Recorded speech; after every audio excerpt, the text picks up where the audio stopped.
नमस्ते सबको। ये रहा आपका डेनवर एयरपोर्ट और टैरिफ के आगे पीछे होने के बाद खासकर चाइना के साथ ये सवाल पूछना जरूरी है, क्या कोई स्ट्रेटेजी है? हम सब एक ढूंढ रहे हैं, हम सब बेताब हैं एक ढूंढने के लिए, और हमसे मतलब अमेरिकन्स और पूरी दुनिया।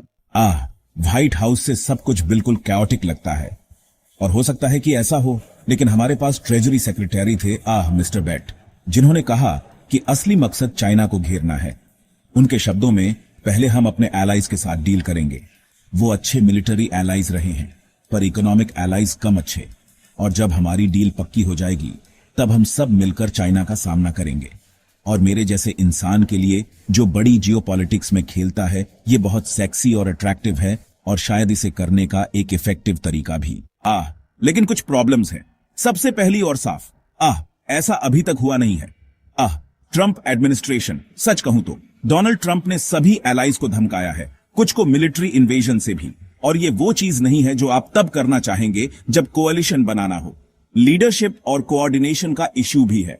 ट्रंप एडमिनिस्ट्रेशन फिर से, डोनाल्ड ट्रंप ने खुद हर डिपार्टमेंट के अपर लेवल्स को खाली कर दिया, डिफेंस, स्टेट और कॉमर्स भी।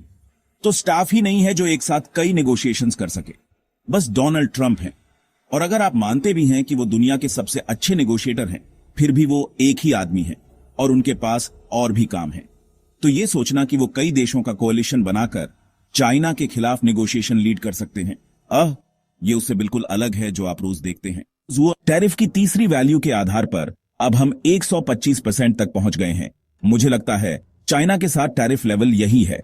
ये दोनों देशों के बीच कॉमर्स रोकने के लिए काफी है, कुछ चीजों को छोड़कर जो हमें कहीं और से नहीं मिल सकती, जिनकी कीमत हमें बस सहनी पड़ेगी।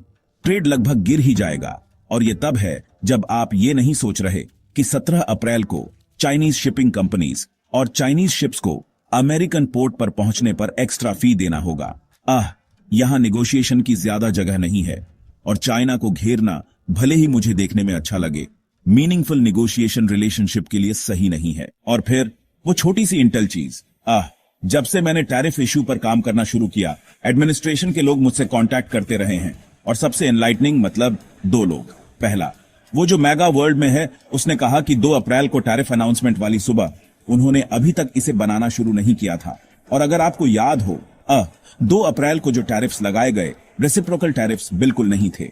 सबके टैरिफ लेवल्स और नॉन टैरिफ बैरियर्स जैसे करेंसी मैनिपुलेशन को देखने के बजाय ट्रंप ने बस ट्रेड डेफिसिट लिया और उसे हमारे एक्सपोर्ट से डिवाइड कर दिया, और वो नंबर हो गया। कोई फैक्ट नहीं, कोई रियलिटी नहीं, इसका ट्रेड पॉलिसी से कोई लेना देना नहीं था, बस एक बनाया हुआ नंबर था। तो किसी को नहीं पता कि ट्रंप एडमिनिस्ट्रेशन असल में क्या चाहता है। तो मीनिंगफुल टॉक्स के लिए खुद को तैयार करने का कोई तरीका नहीं है, क्योंकि आपको नहीं पता कि सक्सेस कैसी दिखती है। कनाडा को इसका सबसे बुरा असर पड़ा है। ट्रंप ने पहले कहा कि यह फेंटानिल के बारे में था, लेकिन यूएस कनाडा से कई गुना ज्यादा इलीगल नारकोटिक्स भेजता है।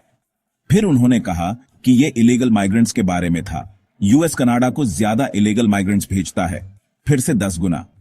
फिर उन्होंने कहा कि यह डेयरी के बारे में था, लेकिन हम उन्हें इतना डेयरी भेजते ही नहीं कि उनके टैरिफ लेवल में आए।